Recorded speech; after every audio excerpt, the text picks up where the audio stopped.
दोस्तों नमस्कार, राधे राधे। दोस्तों हमारे भक्ति चैनल पे आप सभी का स्वागत है। हम आप लोग को एक भगवान शिव की कहानी सुनाने जा रहे हैं, क्योंकि सावन महीना चल रहा है तो भगवान शिव की ही कहानी हम आप लोग को सुनाएंगे। आप लोग सुनिएगा और बताइएगा कमेंट में कि कहानी कैसी लगी। प्राचीन काल में किसी नगर में एक ब्राह्मण रहता था। ब्राह्मण का वासुदेव नाम था। एक ब्राह्मण का एक पुत्र था। वह बहुत गलत संगत में पड़कर पाप करने लगता था।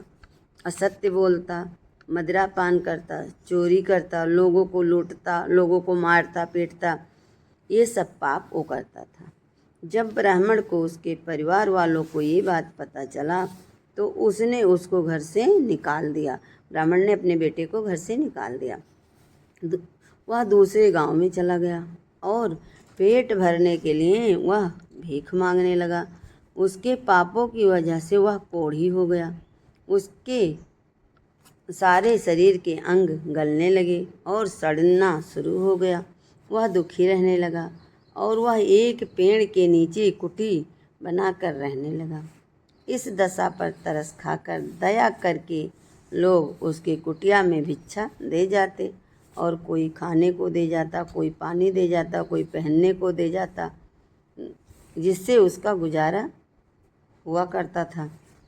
वह हर रोज नदी से जल भरकर लाता और मिट्टी में दबे एक शिला पर रख देता। मटके से कुछ जल उस शिला पर गिर जाते। ऐसा उसके साथ हर रोज होता। एक बार जब वो नदी से जल भरकर लाया और शिला पर रखा, तभी उसके प्राण निकल गए। यमदूत उसे ले जाने के लिए तभी आकाश से पृथ्वी लोक पर आ गए। लेकर जाने के लिए यमदूत उसे ले जाने लगे, तभी आकाश से एक सुंदर विमान उतरा। उसमें से शिवदूत भी आए और यमदूत से बोले, आप लोग इसे नहीं ले जा सकते। ये नरक का नहीं बल्कि शिवलोक का अधिकारी है। यमदूत बोले, इसने उम्र भर कोई पुण्य नहीं किया है। इसने उम्र भर पाप किए हैं। चोरी किया है, चकारी किया है, लूटपाट किया है, मदिरा पान किया है, तो यह नरक का भागीदार है।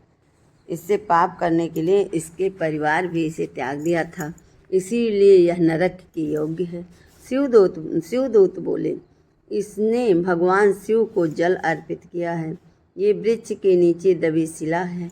ये साधारण शिला नहीं है बल्कि शिवलिंग है, क्योंकि यह काफ़ी समय से यहाँ विराजमान है। ये कोई नहीं जानता। यह ब्राह्मण ने अनजाने में ही सही, इसने महादेव को पूरे 1 महीने जल चढ़ाया है। इसीलिए ये यमलोक का नहीं बल्कि शिवलोक का अधिकारी बन गया है। ऐसा कहकर शिवदूत उसे विमान में बैठा कर शिवलोक ले गए। इस प्रकार दोस्तों, जो व्यक्ति महादेव को जल अर्पित करता है, भोलेनाथ का मंत्र ओम नमः शिवाय का जाप करता है, इस कथा को सुनता है और सुनाता है, वो शिवलोक को प्राप्त करता है। तो दोस्तों, कहानी कैसी लगी कमेंट में ज़रूर बताइएगा और कमेंट में लिखिएगा हर हर महादेव।